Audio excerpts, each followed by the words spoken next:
Chiefs Kingdom, welcome into the latest episode of the Out of Structure podcast on the Arrowhead Pride Podcast Network. It is Ron Kopp Jr., the lead analyst at the site. I'm usually joined by my guy, Matt Stagner, but wild card weekend, a little victory Monday. I decided to bring on Caleb James, my guy at CJ Scoobs on Twitter, coming in. We're both fresh off our trip to Arrowhead, so I felt it was only right, Caleb. I gotta say, Stags is in Mexico, so shout out Stags. It wasn't it wasn't forced. He's having a good time right now, enjoying a little better weather than we are in Kansas City. But Caleb, have you thought out from Saturday night the Chiefs win over the Dolphins?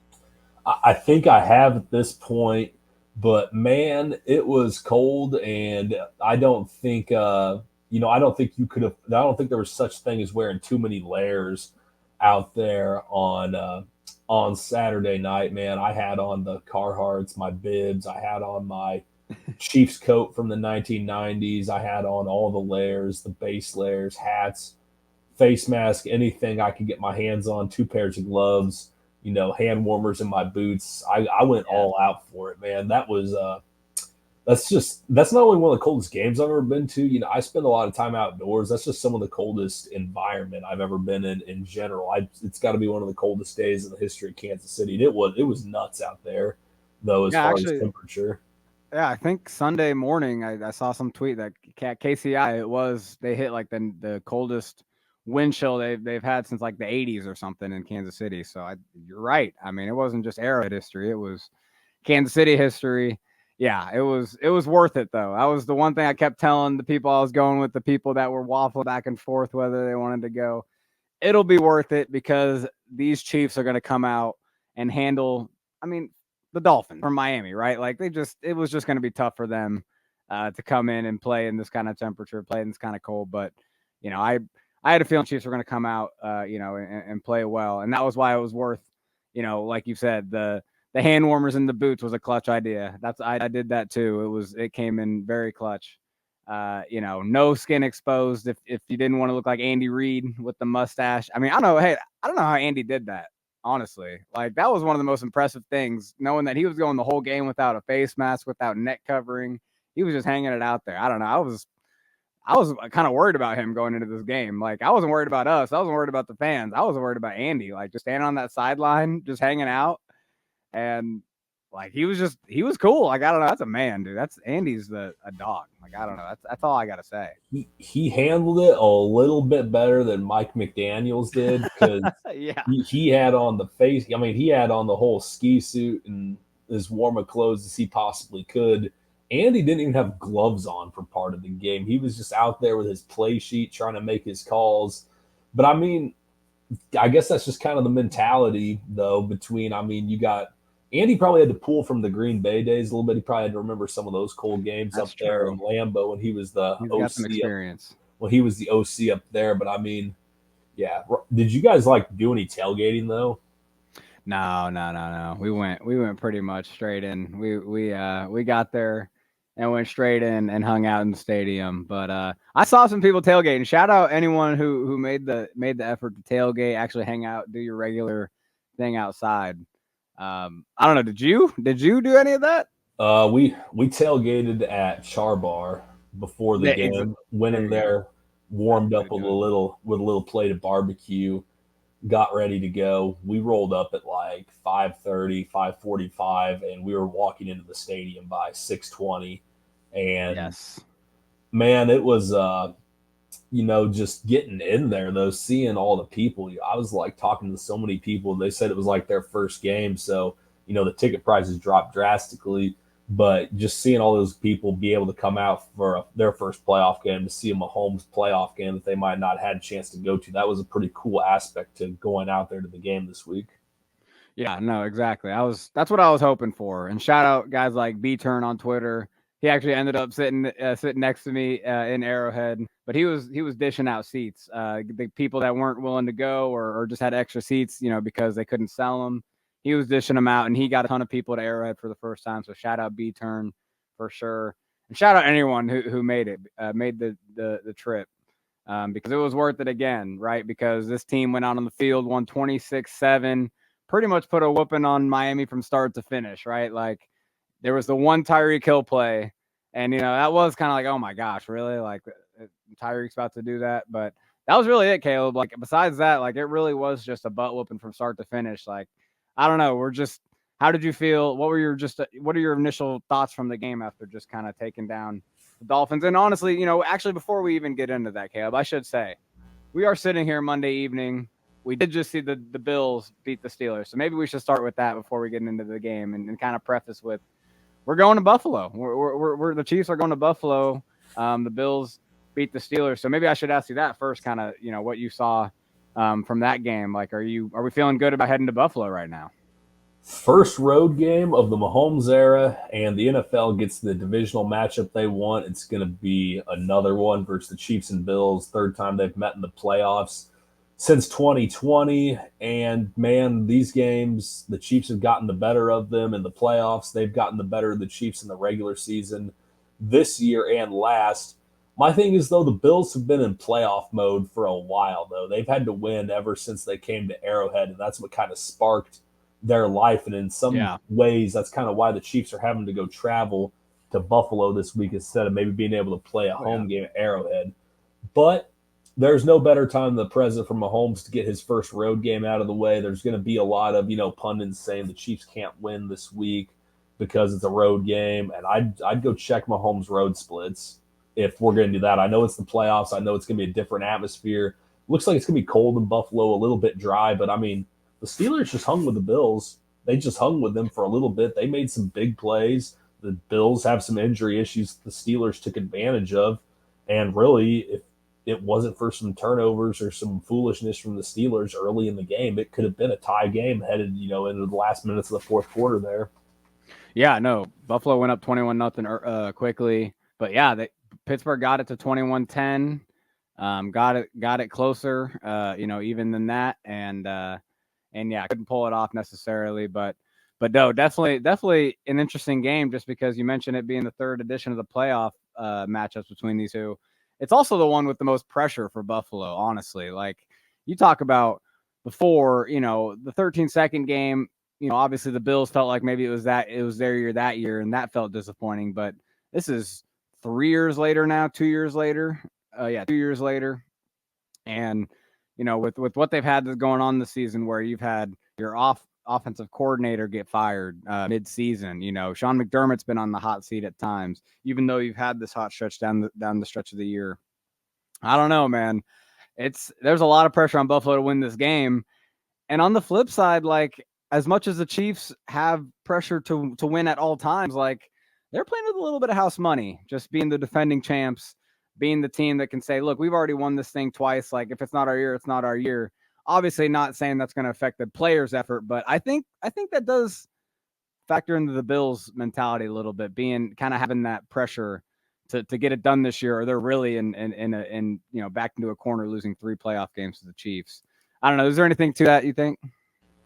I mean, I definitely think there's, some added pressure to Buffalo. Like you said, in 2020, they were kind of the underdog. People still picked them to win, but the Chiefs were still superior in every facet. 2021, definitely more of a toss-up, literally. But, they thought they had the game won, and Patrick Mahomes did something that only he can do. And, this year coming into it, the Bills coaching staff is fired. They have a lot of money locked up into a lot of guys, and the Chiefs are kind of like in this reset after they win a championship, to where you saw the emergence of one guy, Rashee Rice, throughout the course of the season, and it feels like they've just been building with their young pieces. So in a lot of ways, I think you're right. There is a lot of pressure on the Bills right now, just from looking at like their contracts, their roster, and they're firing their coaches at midseason. The Chiefs didn't really do anything like that drastically. They kind of have rallied around each other, if anything. Yeah, exactly. And you kind of said it there. Like if the Chiefs were able to pull this off again in a resetting year, kind of a kind of regrouping year, and in a year where Buffalo, they were prime. They had the Super Bowl banners in the practice facility. Everyone remember that. And I don't know if they still do or not, but they're eyeing that trophy, and it'd be it'd be very sweet if the Chiefs once again spoiled that for Buffalo. And so we'll get into that a little more at the end of the podcast because we can dive into that matchup a little more. I mean, it's locked in now. There's no ifs, ands, or buts, which is exciting. But let's look back because the Chiefs Dolphins game was very exciting, not just because of the memorable temperatures. It was also just a very, very good performance by the Chiefs on the field. A lot of things to be excited about, but also a lot of things to nitpick and a lot of things to think about as we got 2 more games left in these AFC playoffs potentially. And so let's kind of get into the Insta breakdown. That's kind of the article we do in the post game. You usually help me with it. I usually do it for the site.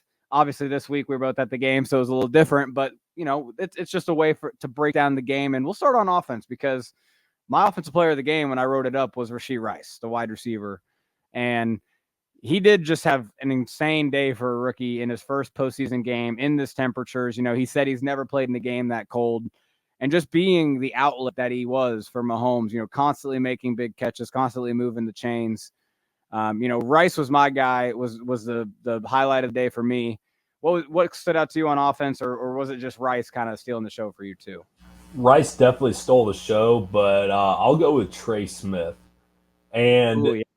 that was because they just kind of came out, the offensive line came out, and, the running game was here or there. It was what it was. It was a cold game. You kind of figure that it's going to be kind of slow sledding anyway in a lot of the facets. The pass protection was good all game, but what Trey Smith was doing was setting the attitude out there.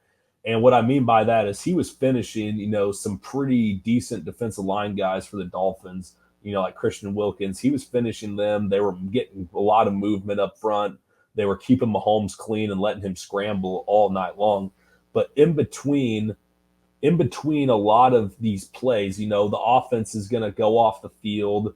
They're going to the offense, goes off the field during the media timeouts. They do all that. Smith didn't really leave the field. He just kind of go out there and stand where the huddle's going to be at while everyone else is getting warm. And he was pretty much just staring down the Dolphins sideline and their defense as they came into the field. I mean, he was in the zone. He came out and was ready to go, kind of setting the tone for what kind of game that was going to be. And he really did. The Dolphins didn't want to tackle. As the game kind of got going, they were struggling to wrap guys up. Rashee Rice was, getting some of those plays where he's holding guys up and the offensive line's running 10 yards, creating more push.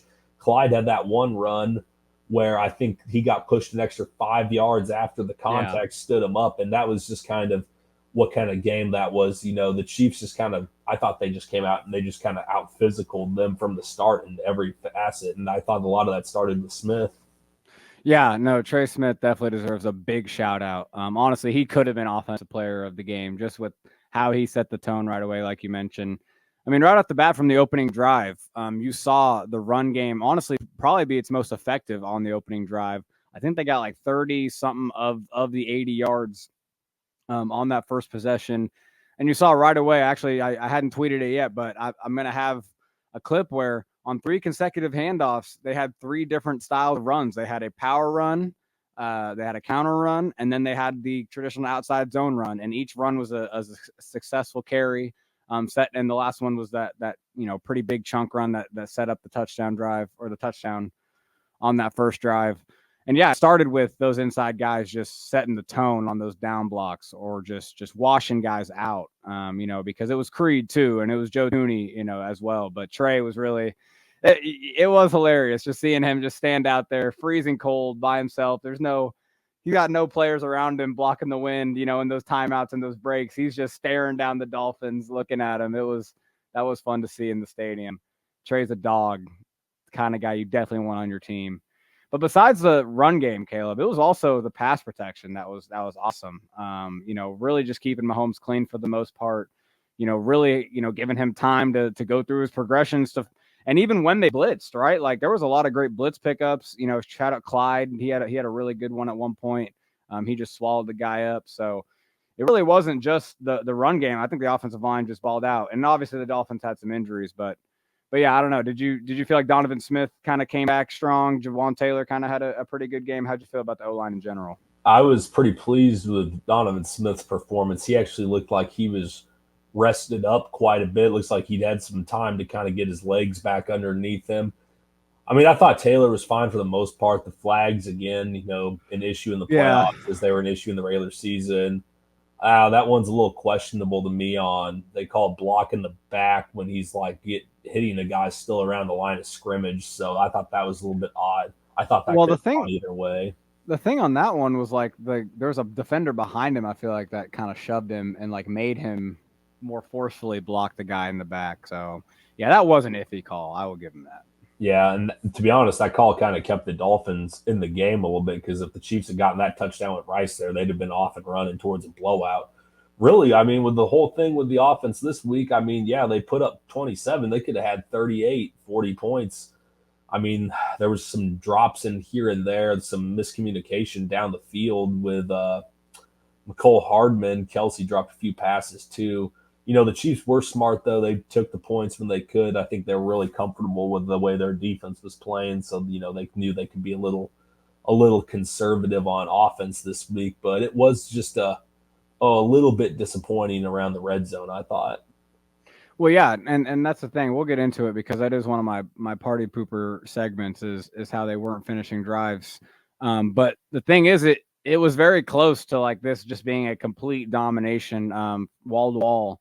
The only two scoreless drives the Chiefs had before garbage time were both 3-and-outs. That the third down play was a deep shot to McCole that didn't get complete. Now, one of them was the DPI, or the missed DPI, I should say, which absolutely was holding or DPI. Like, there's no question about it. He should have got that call.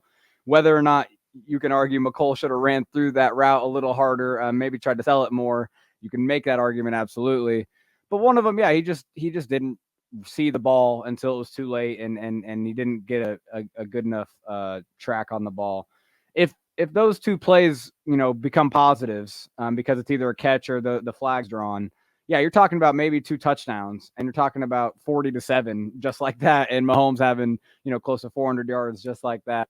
It is pretty amazing, Caleb. Just thinking about in the negative whatever degrees Mahomes was playing in, they did not give a crap. They were passing the ball as much as they wanted to. I mean, obviously they ran the ball well, but they were slinging it around. Mahomes was feeling it, and again, I mean, he could have had a huge game. So I don't know, like. What'd you feel about Mahomes' overall performance? I mean, that might have been one of his best games of the season. Yeah, I definitely thought it was. He looked like he was locked in for a playoff game. And I mean, Kelsey probably left about 50. Yeah. He had 70 yards receiving. He probably left another 50 on the field there with some of the drops he had, some of the miscues. Mahomes came out slinging. He wasn't going to let the weather bother him. I mean, that was kind of like mentality from the top down. Like I mentioned Andy earlier, and then you go down to Mahomes, they're not letting the, cold impact how they coach or play or how their teammates do that stuff either. My big thing with the deep shots is at least they're trying them, man. I don't really think we can even expect too much from McCole at this point, but I mean, at least they're showing stuff to where the defense is going to have to respect it. Those are 50-50 balls. At some point they are going to have to respect it so they can probably loosen up things underneath for everyone else. I don't really know if anyone on the Chiefs roster right now is going to end up being able to make a play that far down the field. Right. And yeah, you're right. Like throwing them will force the defense to respect it to an extent, but if you never complete them, they may still just continue to give you those and then you're just wasting those opportunities by not actually making them complete. Cause those two, we didn't even mention the one where McColl's running down the field. It was kind of over the middle, and it just landed kind of in front of him. He wasn't able to get to it, and hey, it's hard to tell, right? It's hard to tell how close it was to him. They didn't give us a good camera angle replay, but apparently it was close enough to him where in the stadium you could see, because it was right across from where we were sitting, and Big 95 leaps up from the bench and just berates McCole from the sideline, like just like yelling at him.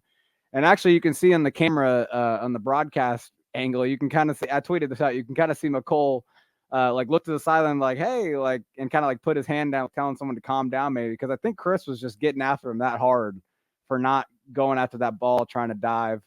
And it seemed like a lot of Chiefs Kingdom agreed with him. It's just so hard to tell. I mean, what if the ball was just actually, a good yard two in front of him where you just couldn't get to it? It's hard to know, but it's just something that we've always seen from McCole, and it's a constant thing, and he doesn't really earn the benefit of the doubt. So I don't know. What did you have a hard take on that play particularly?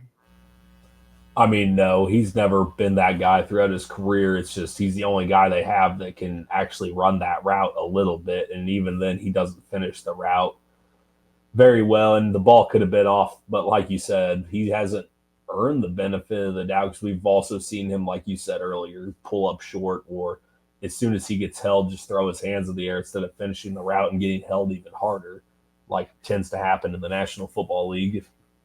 You gotta, you can't show up the ref either. That is another thing. And kind of, going all crazy before the ball's even on the ground is kind of showing up the ref, because he can throw that flag all the way up till that ball is pretty much touching the ground. So yeah, that's tough, but you're right. Like you said, the main point being willing to throw the ball deep. We'll see if that helps. Let's switch over to defense, because the defense was just awesome. We mentioned at the top, Tyreek, got the one play on an underthrown pass where, he adjusted better than McDuffie did, kind of shrugged off McDuffie and scored a touchdown. Hey, that's Tyreek Hill. Those plays are going to happen, especially on an underthrown ball like that. But man, Caleb, the rest of the game was just absolute dominant. Was there anything that just stood out to you for first and foremost about how the defense played? Yeah, I mean, I'd say that pass Tua threw wasn't quite right in the breadbasket. He had to kind of go look around for the ball a little bit there, but just with everything you saw in the defense, like I said, the big thing was they came out with a mentality they weren't going to let the cold bother them, and they actually tried to beat up the Dolphins. Big thing that I think that got underlooked was the Dolphins did try to start the game running the football just to build a little bit of momentum or set a little bit of tempo to where they could just keep the ball moving steadily. Their run game was terrible. The Chiefs completely stopped them every stop of the way. Between Mostert coming back and Achan, the Chiefs, they basically just tried to run that toss play outside all game, and the Chiefs just set the edge, forced it all back inside. I thought it was really impressive performances by Mike Dana, Charles Omenihu, Tershawn Wharton, Mike Pinnell, and run defense for the defensive line. Obviously, all the linebackers, safeties were involved in all of that as well. And then, Yeah, I'll say real quick on Charles Omenihu, since you mentioned him. I saw a tweet today that he had a 25% win rate, pass rush win rate in the wild card round. Just a lot of people were saying how good of a game he had. It didn't stand out to me off the initial watch, honestly, but he's just been so good lately. I honestly, maybe that's probably why, because he's just been a consistent force. Was it a particularly good Omenihu game to you? I thought it was. I wrote about the D line this week, and I'm pretty sure when we do the film room at some point later on, I'll probably have the breakdown for Omenihu as well on there. But I mean, I think just a big thing was the Chiefs ran a two-man pressure on a 4th and 2 play that McDuffie broke up, and Omenihu bent the edge around Teron Armstead and put pressure on Tua, forced him out of the pocket, and forced him to throw. I mean, the Chiefs. I mean, he created pressure in it was a 2-man rush, and he still found a way to pressure Tua on what was going to be a quick throw and release anyway. I thought he was good, man. I thought that he put some good pressure on up the middle. Him and Chris lined up in double 3 techniques, and instead of running like an in tackle twist, they were running like some tackle inside stunts. We haven't really seen a lot of that this year. That was a little wrinkle I think that Spags and Cullen have probably been saving here for a little bit. But I mean, just his versatility and all the stuff he does, I thought it was another good game, even though he didn't get a sack. Yeah, right. But he had Omenihu, I think, honestly, was the I know he was the most pressured person on the play where Tua throws the pick. Tua had someone open, he really overthrew him, but it's because, and I've said it all the time about Chris Jones, but Omenihu has the same, factor where they're just such big humans that when they're rushing from the inside, rushing from the front of the pocket, they just take up so much space in the quarterback's vision, especially a guy like Tua who's short in stature. Can't necessarily look around a guy like that. It's going to affect them, and that made him sail to throw. Interception by Mike Edwards. So that was Omenihu there. So shout out the DL. But, man, you talk about the run offense for Miami not going anywhere. I really think it was mostly because of the linebackers just just absolutely flying to the ball. Nick Bolton having a career game. I got to shout him out because had a great PFF stat that I found doing some research. Nick Bolton set a career high in stops, which is a tackle that constitutes a failure for the offense. PFF tracks them. So he had the most he's ever had in a game against Miami. He had 8 of his 10 tackles were considered a failure for the offense, meaning they either gained 1 or 2 yards, or if it was like a 3rd and short, that he stuffed them. Just a great play, great game by Nick Bolton, but also the other linebackers. What'd you see from them? Yeah, I thought Willie Gay was outstanding all day. They had him in a lot of big spots. I thought that Leo, he did a pretty good job run stuff. And Tranquil, he didn't really play as many snaps as I kind of thought he would. He Right. seemed like he was still pretty effective though in what they had him, just some of the stuff they had him doing. But Bolton was, this was like a game built for him. Honestly, the way the Dolphins had to come out and play, and as the game, goes on and the Dolphins start realizing how hard it is to throw down the field in this kind of weather. And as their run game goes, the Chiefs kind of made them like a lateral pass to the flat kind of team where they're just trying to get the ball to Tyreek in a little bit of space here or there, get the ball to Waddle in space. I mean, they really lost all of their offensive rhythm by halftime. Yeah, and it's because Tua just cannot. He can't play out of the structure of the offense right now. Well, especially in weather. Like that's I mean, we've seen him make plays, but it's just not. He was just hopeless, and I it really was true. And the Chiefs off-ball defenders really took advantage of it by just flying to underneath stuff because it wasn't just the linebackers, man. The DBs. And probably my favorite play of the game, honestly, Kayla, was when Trent McDuffie lit up Tyreek on the quick screen. Just oh man, that was nice. Seeing McDuffie get another pop on Tyreek. The trade, those two were traded for each other pretty much. Just gotta love to see that. Did you like seeing the DBs? Was it another good game from them? I mean, Legarius obviously just bullying Tyreek. That's been fun to see on Twitter. These social media clips, huh? Yeah, and when you're at the point of the game where Mike McDaniel's magic run scheme doesn't work anymore because their offensive line can't move Mike Pinnell, who's 40 years old or something. Probably they can't move him off the ball anymore because George Karlaftis is setting the edge.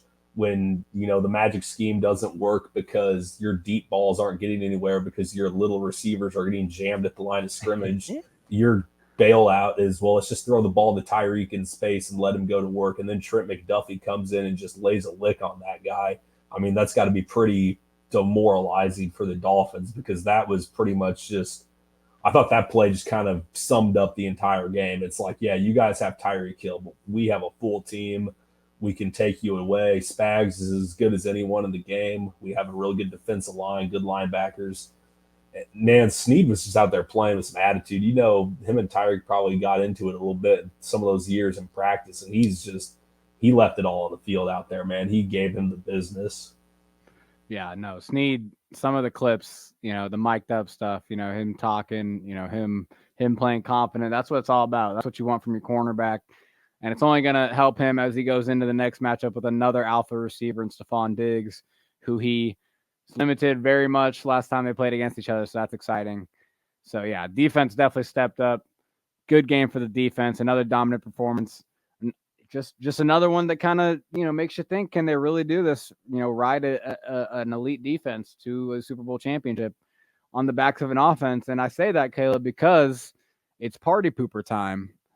And this party pooper segment is one I've been doing, and I said before the playoffs started I wasn't going to do one before the wild card game, but hey, we're back to the realism because we both saw it on offense. The fact that they were not able to finish in the red zone at times, but also the deep stuff really was concerning to me because it was good to see the Chiefs beat the Dolphins blitz because the Dolphins blitz a crap ton. They blitzed 56% of Mahomes' dropbacks, and Mahomes was beating it well by throwing to underneath players, right? That's a lot of what Rice's big plays.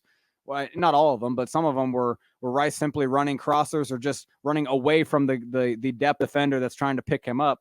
And yeah, he's just going to run away from him because he's got that acceleration. He's got that, that running ability.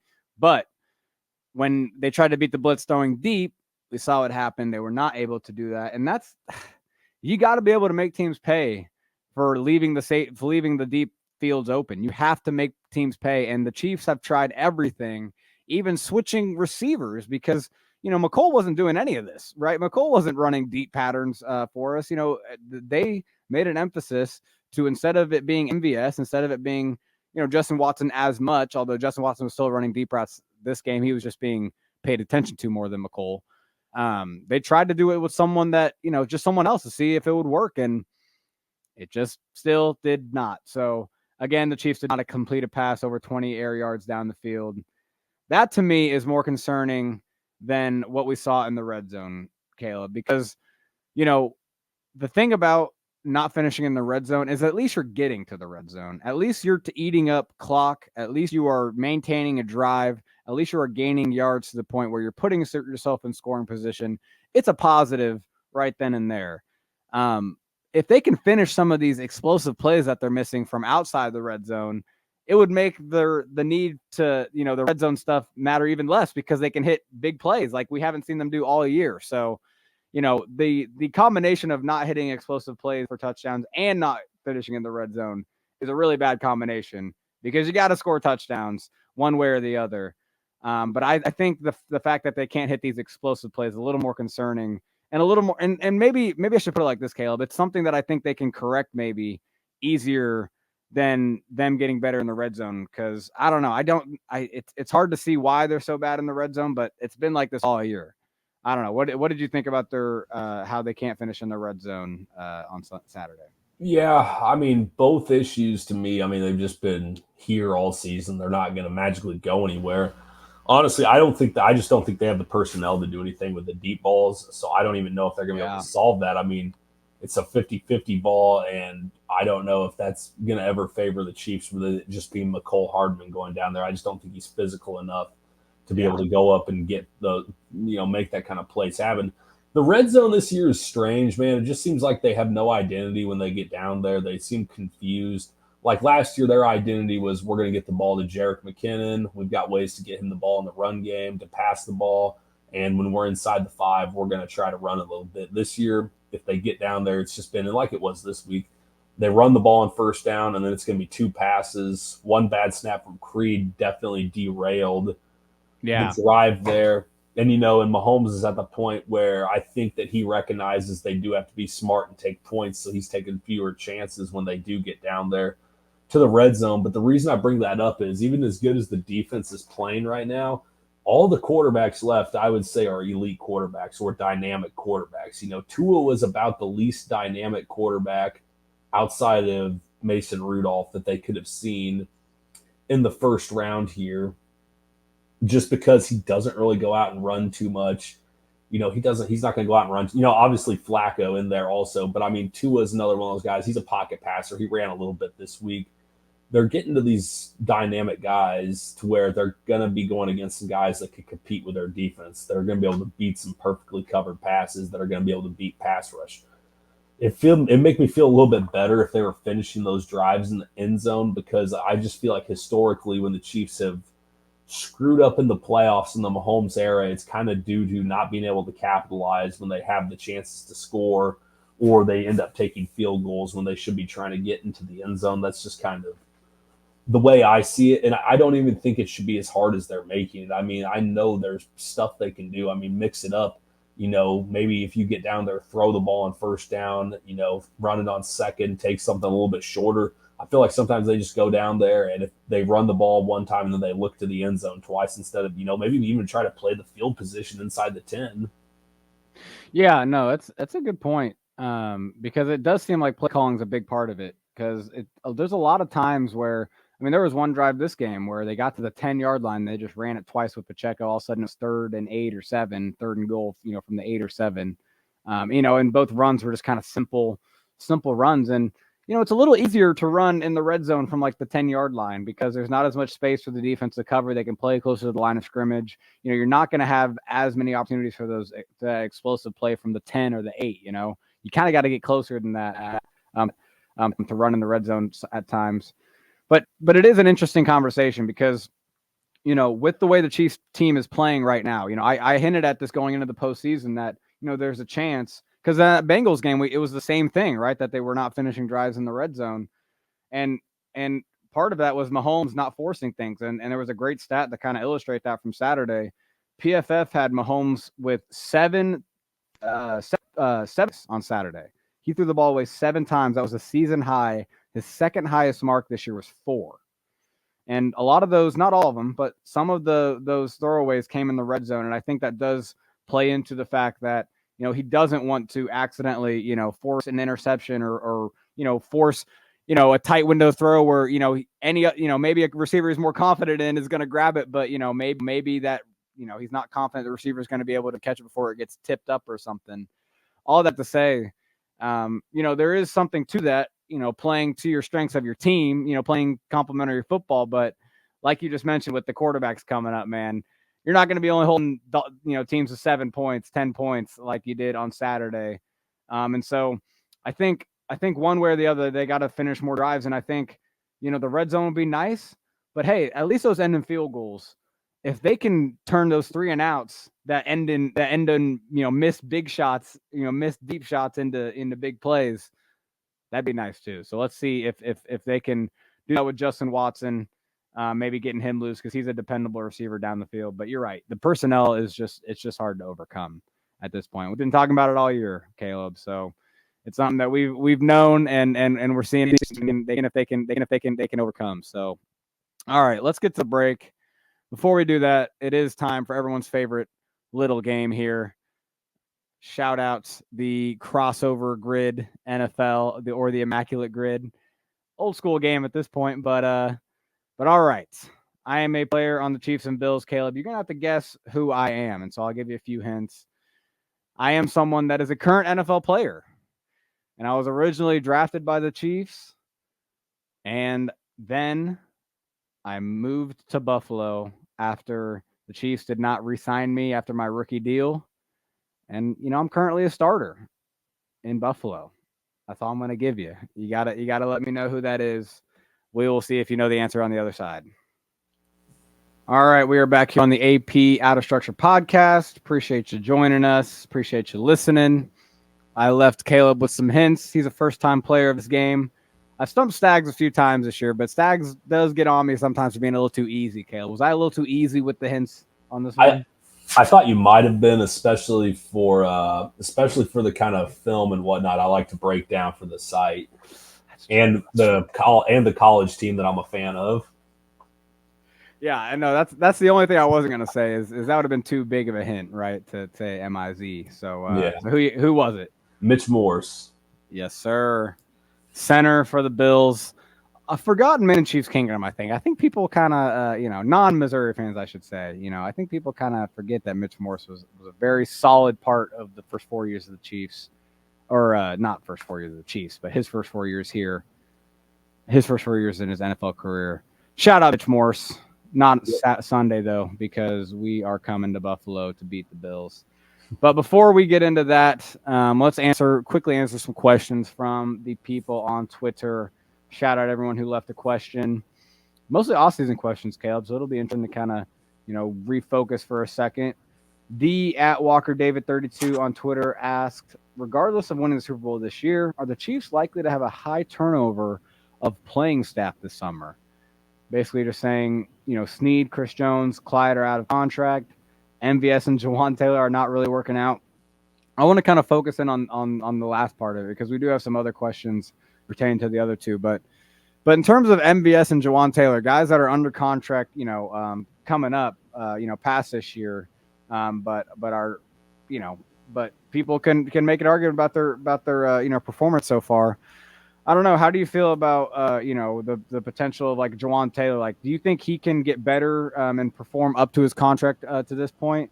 And then I guess I could ask the same about MVS, but I know the answer might not be as hard for that one. I think that Jawan Taylor just needs a hard reset. I think that they'll be willing to work with him through some of the issues.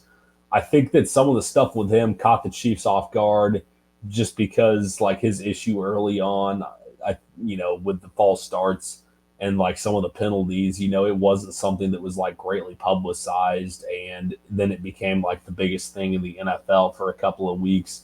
Like you had the national media, the broadcasts were on Jawan watch to see if he was false starting like a lot of offensive linemen in the NFL do. I think that just kind of messed with him mentally. As far as his game goes, though, I mean, I think that if he can cut down the penalties he's had this year in half, I think he'll be fine. I really do. I mean, and some of it's just going to be technique. He's going to have a chance to work with the team, though. I think he got better this year at run blocking as the season went along, though. So some progress, no matter how small with him. Yeah, I think he had a decent game run blocking on Saturday. There was a few reps where he really collapsed down and pried open the hole on a down block. So I like that, but yeah, I mean on the MVS part of it, MVS is a guy that they can cut this offseason and save a chunk. That's not the same for Juwan, right? Juwan is only going to be in the second year of his contract coming up. MVS will be going into his final year. And so, yeah, I think it's fair to think MVS may not be sticking around. But to the earlier part of his question, he kind of mentioned a few other guys. Craig Denny at Dream Perch One actually asked this question, so we're just going to do it this way. If the Chiefs can only retain one player between our studs, L'Jarius Sneed and Chris Jones, who would you pick if you were Veach and why? I'm putting you on the spot, Caleb. We're sitting here. We don't know how the season's going to end right now. But with everything we know right now, if you can only give a big deal to one or the other, who would you go with? Well, I mean, at the beginning of the season, I would probably have said Chris Jones, like I think a lot of people would.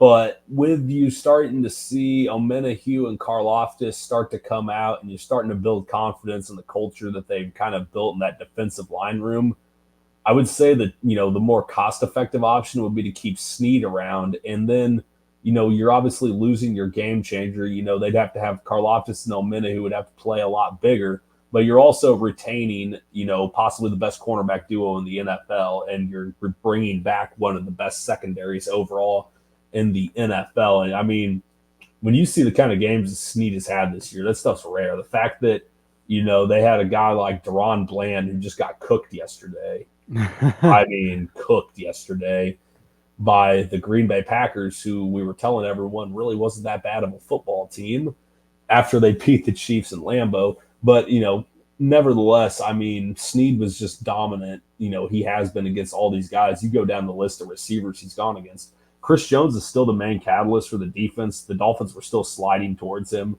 A lot of the stuff the Chiefs do to rush the passer is everything they do to rush the passer is based on his alignment and how offenses treat him. And when they don't block him or leave him one-on-one, he dominates them. Snead will be a little bit cheaper to bring back, though. And, he's a younger defensive back. He could probably play a little bit longer. Jones is getting up there in age. It's a risk to pay an older defensive tackle sometimes. Yeah, I mean that's the one silver lining of Snead not getting the love in the Pro Bowl or All Pro voting is he doesn't have that card to pull at the negotiating table to an extent, and I do think the team is just going to value him and pay him a worthy contract because they can to an extent because of when you look at the rest of their defensive backfield, a lot of rookies, a lot of young guys, and Jake Wilson kind of points to that in his question as well where he kind of points to at Jake for now on Twitter is too little attention being paid to the underlying Snead versus McDuffie competition. Absent one, would the other be as driven? So I guess he's just kind of mentioning the fact that you talked about it being one of the best cornerbacks duo in the NFL, if not the best cornerback duo. Is one of them as good without the other? And so if the Chiefs re-sign Snead this offseason, he asks, should we expect Casey's plan to include a second McDuffie contract as well down the road? Now, that's interesting because, maybe by the time, Snead's contract would be kind of getting to the end, that's maybe when McDuffie would be getting to the point of being paid. But I don't know. Do you think there's anything to kind of, one of these guys maybe not being as good without the other if they were to play individually on a defense? I think they'd both be just about the same. I mean, I know you've seen Snead get a lot better since he's been able to go to the outside and he's had McDuffie. McDuffie, as much love as we're giving Snead right now, and McDuffie did give up the touchdown to Hill, he is still a young, rising guy, and he's a different kind of guy. His closing speed, his mentality, for as little as he is when he gets into the box and goes to compete for the football and everything like that. I mean, there's a reason the dude's a second year and he's a first team All Pro. He has a lot of respect around the league already. And in some aspects, I think he's going to end up kind of being the defense's version of Patrick Mahomes somewhat moving forward into, this new era. I think the only thing that complicates the McDuffie thing is that would probably be when George Karlaftis' contract is up. And if you play Yeah, defensive end in the National Football League and you have 10 sacks every season, you're going to make quite a bit of money from someone. that's a good point. That's a good point. It's going to be those two are coming at the exact same time. And, if you already have a cornerback signed, it's a lot harder to say, well, let's, sign the other cornerback over this defensive end that has well earned it. He's already getting to that point. 12 sacks for Karlaftis this year. I know it's, adding in the playoff game, but, 12 sacks in his second year in the league, just an absolute animal. So that's a really good point on that one. The fact that McDuffie and Crofts would be coming up at the same time. But the Snead thing, you mentioned it with him being an ascending player. That's really why it feels like an easy answer for me if you have to choose between him or Jones. Because, I love Jones. I love what he's done for this team, but it's easy to see that, his best is going to be behind him at this point.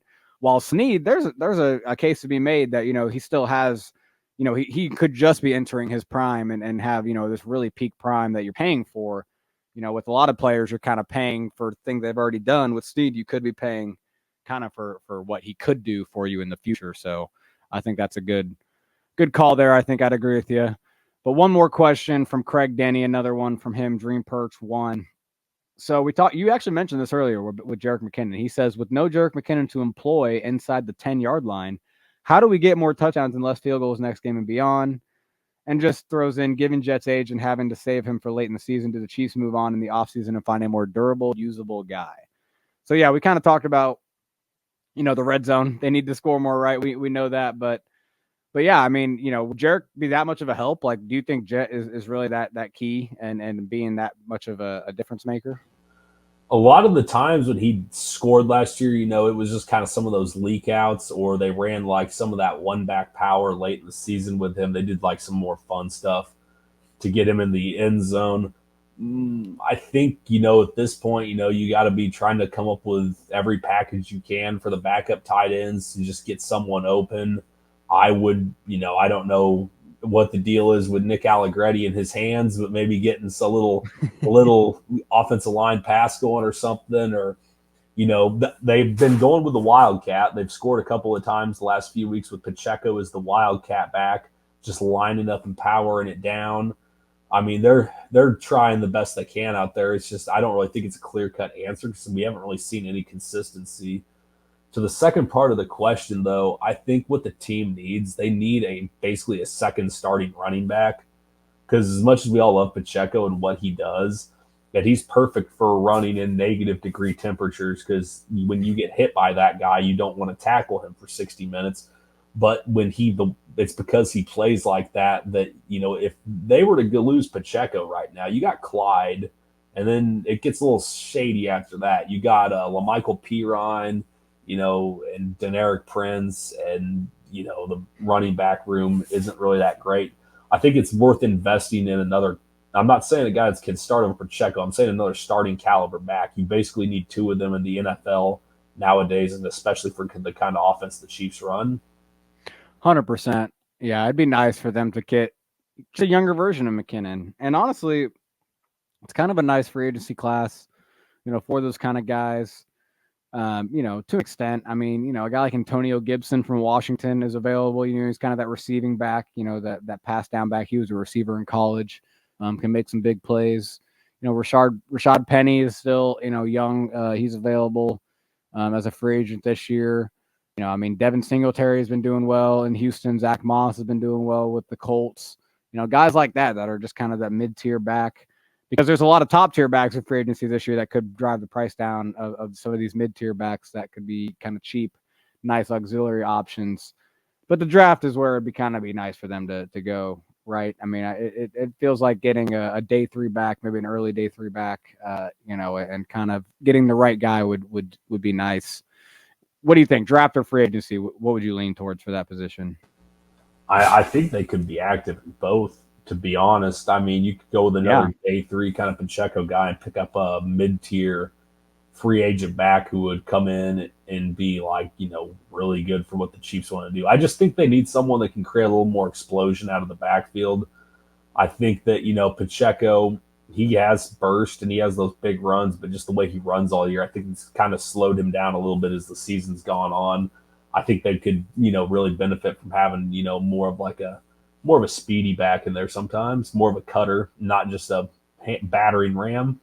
100%.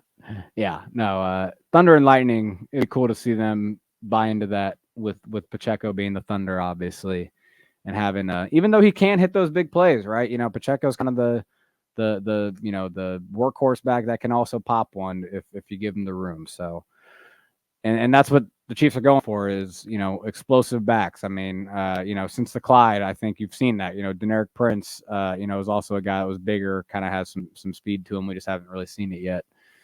So we'll see what they do this offseason, and we are going to be breaking it down very extensively once we get to that point. I'm excited for this offseason. Going to be one of the more exciting off seasons, in a few years for the Chiefs. Just feels like, with the positions they have to fix, there's going to be a lot to be looking at. But before we get there, Caleb, because this season's not over yet, and I honestly do not think I think we have more than a week left in this season because we are looking ahead to the Bills Buffalo. That game is on Sunday evening, 5:30 Arrowhead time kickoff. Caleb, Chiefs are coming in with 2 days more rest than the Bills. The pressure we kind of talked about is on Buffalo. The Chiefs are playing with confidence, kind of coming off one of their best offensive performances. The defense still playing well. This is an exciting game, man, and we saw these two teams play earlier this year. The Bills won in Kansas City, 20-17. Obviously, that was the game where the Chiefs almost won. Kadarius Toney lined up off sides, and it negated that huge play that would have put them up with about a minute left. So I don't know your initial thoughts, kind of when we look at kind of on the field.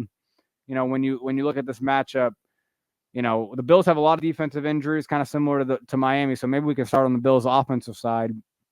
Are you worried about seeing a Josh Allen with the quarterback run game, with, his mobility, kind of how that can, and James Cook with the running back? I don't know. What about the Bills offense, kind of stands out to you as the number one or just something that, they need to be looking at, focusing on? Last time they played the Bills, Tranquil was coming back from that concussion. He was coming back slowly. They limited his snaps. They attacked Nick Bolton a little bit in that game, especially early on with James Cook and some of the quarterback runs. After that, the Bills offense didn't do anything. Once the Chiefs got into it, they got into kind of some of their better defensive looks. Stephon Diggs didn't do anything. Gabe Davis didn't do anything. I think Kincaid and Knox, they made a few plays here or there, but it just kind of became like the tale of the Chiefs falling down 14 points. And then, the whole Toney thing at the end of the game, obviously everyone was livid about that. I don't think he's ever I don't know. He got a couple of chances after that in the New England game, but it was a game the Chiefs could have won off of something miraculous. But to be honest, I'm almost glad they lost that game because we've seen the Chiefs get away with winning miraculous games versus the Bills, but maybe that game puts some stuff into perspective for like the coaching staff as far as when the best time to use Tranquil is going to be against teams probably a lot like the Bills, when maybe you want to have Willie Gay and Tranquil out there to match the athleticism of Allen and Cook, when, that. And then as far as the offense goes, they weren't like horrible against Buffalo. They just had, it's the same old story, lapses.